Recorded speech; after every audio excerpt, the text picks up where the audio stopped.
Hello बहिनी नमस्ते साथीहरु स्वागत छ आजको भिडियोमा र आज हामी तपाईहरुको माझमा एक्सेल को होम ट्याब को पार्ट 3 लिएर आएका छौं जसमा चाहिँ तपाई आज सिक्न सक्नुहुन्छ। हामी सिक्नेछौं इन्सर्ट गर्ने कसरी डिलिट गर्ने कसरी त्यसपछि फर्मेटको बारेमा सिक्नेछौं र यो भिडियो अलि लामो हुन्छ। हाम्रो भिडियोलाई लाइक शेयर सब्स्क्राइब गरिदिनु होला साथीहरु र म तपाईहरुलाई सम्झाउनको लागि मैले अहिले यसमा चाहिँ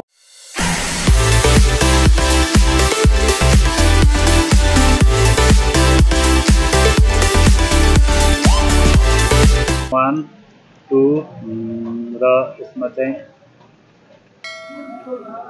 तपाईको 2 पार लेखेर यसरी बनाएको छु र यसलाई चाहिँ म तान्छु अनि तान्यो भने चाहिँ तपाईको दुना आउँछ यनिर यसरी 10 सम्म दुना मैले ल्याएको छु र अब यसमा चाहिँ हाम्रो जो बोर्डर हाल्नको लागि चाहिँ तपाईले के गर्नुपर्ने हुन्छ अनि बोर्डर लगाएर अल बोर्डर गर्नु होला हैन। अब यो बोर्डरहरुमा चाहिँ अब इन्सर्ट गर्नु पर्यो जस्तै हामीले युनिट 5 को दुना चाहिँ हामीले यो चाहिँ कोलममै हटाउनु पर्यो हैन यो चाहिँ पुरै कोलम हटाउनु पर्यो भनेपछि अब डिलिट गर्नुभयो भने तपाईले यसरी डिलिट हुन्छ हैन डिलिट भयो भने चाहिँ तपाईको सिधै डिलिट हुन्छ भने इन्सर्ट गर्नुभयो भने तपाईको बीचमा चाहिँ तपाईको यसरी थपिन्छ है त। यो कोठा चाहिँ हामी थप्नु छ भनेपछि यहाँ क्लिक गर्दा नि हुन्छ यहाँ क्लिक गर्नुभयो भने इन्सर्ट गर्नुभयो भने अटोमेटिकली यहाँ थपिन्छ है त।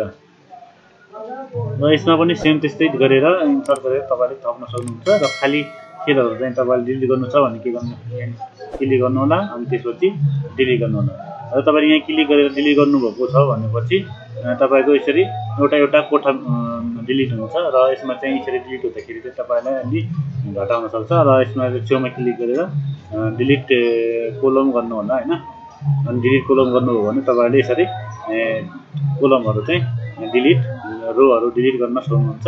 रो गर्यो भने चाहिँ तपाईको जस्तै हाम्रो अहिले 3 को छ यनेर 5 सम्म छ हैन अब 3 देखिको 5 छ यहाँ सिधै 5 छ हैन अब यसमा चाहिँ हाम्रो थप्नु छ भनेपछि अथवा यसमा चाहिँ हाम्रो एउटा लाइन थप्नु छ भने सर्टमा क्लिक गरेर रो गर्छौं अनि त्यसपछि हामीले यहाँ थपिन्छ है त साथीहरु र यसरी हामीले राइट क्लिक गरेर पनि गर्न सकिन्छ डिलिट राइट क्लिक गर्नु होला अनि यहाँ देखि पनि हामीले डिलिट गर्न सक्छौं र यो खाली सेललाई हामीले यसरी गरेर डिलिट गर्न पनि सक्छौं राइट क्लिक गर्दाखेरि तपाईले यसरी इन्सर्ट गर्न चाहनुहुन्छ भने यिनमा चाहिँ तपाईले के थप्ने भनेको हुन्छ एउटा कोठा मात्र थप्ने भएपछि सेल गर्ने हुन्छ हैन जस्तै मैले क्लिक गरे एउटा कोठा यहाँ थपियो र यहाँ तल गएको छ किन भन्दाखेरि यहाँ अलि बढी भएर थपिएर अनि यहाँ आएको छ र यसलाई चाहिँ हामीले डिलिट गर्नु छ भने यसमा डिलिट गर्छौं अनि यसमा चाहिँ तपाईको ओके गरिदिन्छौं यो डिलिट भएर हाम्रो यो माथि आइसकेको छ। यसरी हामीले इन्सर्टहरु गर्दाखेरि चाहिँ तपाईले यहाँनिर इन्सर्ट गर्न सक्नुहुन्छ सिट पनि इन्सर्ट गर्न सक्नुहुन्छ जस्तै हाम्रो अहिले 3 वटा छन् सिटहरु र इन्सर्ट गर्नुभयो भने यहाँ 4 वटा सिट आएको छ 3 अहिले चाहिँ हाम्रो र यसमा क्लिक गरेर पनि तपाईले इन्सर्ट गर्न सक्नुहुन्छ। यसमा शिफ्ट सँग F11 दबाएर पनि डाइरेक्ट तपाईले इन्सर्ट गर्न सक्नुहुन्छ सेललाई सिटलाई र अब हामीले जुन अहिले बनाएका थिए यसमा चाहिँ अब हामीले डिलिट गर्न सिकेका छौं र यसमा चाहिँ इन्सर्ट गर्नु छ भने तपाईले डाइरेक्ट इन्सर्ट गर्न सक्नुहुन्छ यहाँनिर कोलम गर्नु होला हैन अनि यहाँनिर इन्सर्ट गरेर बनाउन सक्नुहुन्छ जस्तै 5 अनि 10 लेख्नु होला अनि त्यसपछि यसलाई ड्र्याग गर्नु होला यसरी तानेपछि तपाईको आउँछ र यसमा चाहिँ हाम्रो जस्तै 4 को दुना लेख्नु छ भने यहाँनिर चाहिँ 3 को भएको छ हैन 4 को चाहिँ छैन भने त्यसमा राइट क्लिक गरेर तपाईले इन्सर्ट गर्न सक्नुहुन्छ हैन इन्सर्ट गर्नु होला इन्सर्ट गरेपछि यहाँनिर आउँछ र यसमा पनि सेम त्यस्तै गर्नु होला 4 लेख्नु होला अनि यसमा चाहिँ 8 लेख्नु होला हैन 8 लेख्नु होला अनि त्यसपछि चाहिँ यसलाई सिलेक्ट गरेर यसरी तान्नु होला हैन अनि आउँछ र यसमा चाहिँ यसमा त डबल भएको चाहिँ यसलाई सिलेक्ट गरेर फेरि अनि हाम्रो तपाईको किन आएको छ त्यसैले तपाईले के गर्न सक्नुहुन्छ यहाँ इन्सर्ट गर्न सक्नुहुन्छ र इन्सर्ट गरेर यसरी तपाईले बनाउन सक्नुहुन्छ है त साथीहरु। र अब हामी सिक्छौं फर्मेटको बारेमा जस्तै हाम्रो यो कोठाहरु चाहिँ अलि ठुलो छ हैन यसलाई सिलेक्ट गर्छौं हामी र यसमा फर्मेटमा क्लिक गरेर रो हाइड गर्छौं अनि अटो हाइड गर्छौं हैन हाइड चाहिँ जस्तै तपाईको यहाँनिर चाहिँ अलि ठुलो छ कसैको ठुलो छ हैन कसैको चाहिँ अलिक कम छ भनेपछि यसमा गएर तपाईले गर्न सक्नुहुन्छ। अटो हाइड गर्नुभयो भने अटोमेटिकली हाइड हुन्छ। र यदि कोलमहरु पनि यस्तै तलमाथि हैन ठुलो सानो छ भनेपछि यिनीहरुलाई सिलेक्ट गर्नु होला हैन। सिलेक्ट गरिसकेपछि यसमा गएर अटो कोलम हाइड गर्नुभयो भने तपाईले अटोमेटिकली यिनीहरुको साइज जत्रो छ त्यही अनुसार चाहिँ तपाईको यिनीहरु अटोमेटिकली हाइड बढ्दै जान्छ है त, अटो फिट हुन्छ। त्यसरी तपाईले बनाउन सक्नुहुन्छ। जस्तै मैले यसको फन्ट साइज बढाएको छु र फन्ट साइज बढाउँदाखेरि यसरी देखिएको छ र यसमा गएर हामीले अटो फिट कोलम गर्यो भने यहाँ चाहिँ यसरी दुन आउँछ है त साथीहरु। अब हजुरहरुले चाहिँ यसरी यहाँनिर कोलम र हाइटको यसको बारेमा पनि गर्न सक्नुहुन्छ। यसमा चाहिँ तपाईले लेखेर पनि जस्तै 50 हाइट गर्नुभयो भने चाहिँ 50 को दूरीमा चाहिँ हामीले यो अटोमेटिकली हाइट बढ्ने हुन्छ र अटो गर्नुभयो भने सिधा अटोमेटिकली आउँछ। र कोलममा पनि सेम त्यस्तै हो हैन। यसमा लेख्नु होला हैन। जस्तै 15 लेख्नुभयो भने यतिको चाहिँ सबैको हाइटहरु कोलमको हाइट जो वाइड चाहिँ बढ्ने हुन्छ र अटो फिट गर्नुभयो भने यसको साइज जत्रो छ त्यतै साइजमा अटोमेटिकली आउँछ है त। र त्यो सँगसँगै अब तपाईले यहाँनिर चाहिँ हाइट अनहाइट देख्नु भएको छ। जस्तै मैले यो 5 को दुना छ, यो 5 को दुनालाई मैले जस्तै अलि कालो यो गरे नगर्दा नि हुन्छ, तर तपाईलाई सजिलो होला भनेर मैले यसरी कलर दिएको छु। र यसमा गएर अनि हाइड गर्नु होला, कोलम गर्नु होला, हाइड हुन्छ। र यस्तै गरेर यसलाई पनि हामीले यहाँनिर हाइड गर्नुभयो भने यहाँनिर चाहिँ रो गर्नु होला, रो हुन्छ है। यसरी हाइड गरेर तपाईले यहाँ लुकाउन सक्नुहुन्छ। र तपाईलाई थाहा हुँदैन जस्तै अब कतिको दुना दुखेको छ, यहाँनिर चाहिँ यसरी गल्ती लेखेको छ भनेर हुन्छ। यहाँनिर चाहिँ हाम्रो शिक्षा छैन, यहाँनिर चाहिँ तपाईको जी एज छैन हैन।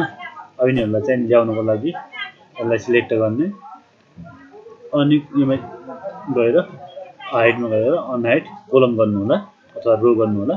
रो गरे भने रो आउँछ अनि अनहाइड तपाईको कोलम गर्नुभयो भने कोलम आउँछ है त। यसरी हामीले हाइड अनहाइड गरेर पनि तपाईको यिनीहरुलाई लुकाउन ल्याउन सक्छ है त।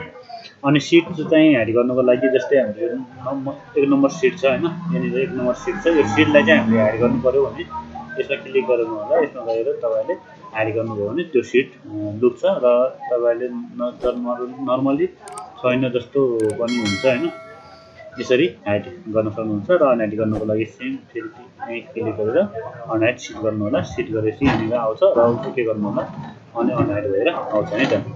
नर्मली यहाँदेखि पनि लुक्छ, राइट क्लिक गर्नु होला अनि यसमा हाइड गर्नु होला अनि लुक्छ। र यसमा क्लिक गरेर अनहाइड गर्नुभयो भने यहाँ देखिन्छ र के गर्नुभयो भने त्यो सिट चाहिँ यसरी ल्याउन सक्नुहुन्छ है त। हाइड अनहाइडको पनि यसरी बनाउन सक्नुहुन्छ। र रिनेम सिटहरु हैन, सिटहरुको नाम चाहिँ यसरी रिनेम गर्न पनि सक्नुहुन्छ। रिनेम गर्नुभयो भने तपाईले यहाँनिर चाहिँ नामहरु लेख्न सक्नुहुन्छ। जस्तै टेबल कति हो हैन, के लेख्न चाहनुहुन्छ त्यो चाहिँ तपाईले यहाँ लेख्न सक्नुहुन्छ। र यसमा चाहिँ हाम्रो मोब अर कपी सिट भनेको छ।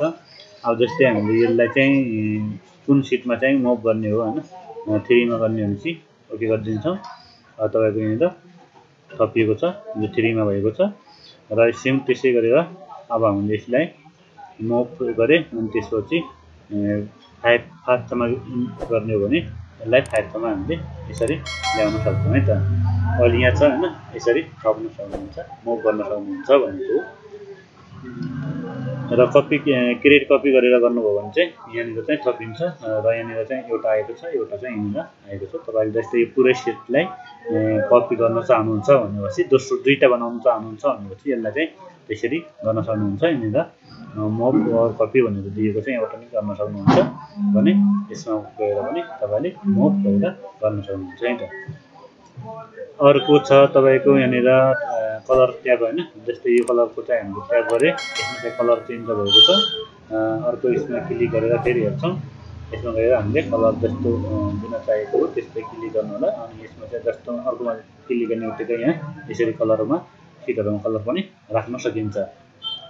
अर्को छ तपाईको यहाँनिर चाहिँ प्रोटेक्ट सिट भनेको छ। प्रोटेक्ट सिट भनेको चाहिँ के हो भन्दाखेरि चाहिँ यसमा चाहिँ हामी लोगो लगाउने के। जस्तो तपाईको यो बिल छ, बिलमा चाहिँ कसैको अब कसैले लेख्न नसकोस् भनेर चाहिँ हामी यहाँनिर प्रोटेक्ट गर्न सक्छौं, यसलाई सुरक्षित गर्न सक्छौं, लक लगाउन सक्छौं, लकहरु राखेर।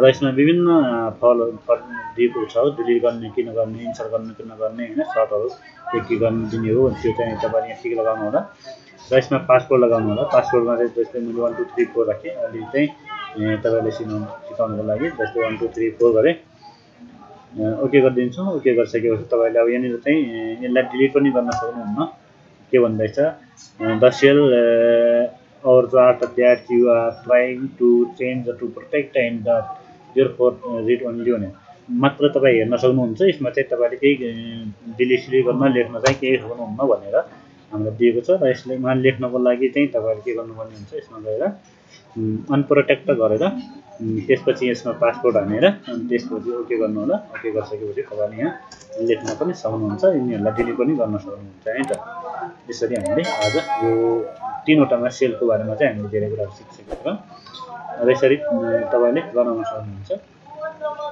हजुरहरुलाई हाम्रो भिडियो कस्तो लाग्यो लाइक शेयर सब्स्क्राइब गर्नु होला थ्यांक यू सो मच अहिलेसम्म हेर्नुको लागि धन्यवाद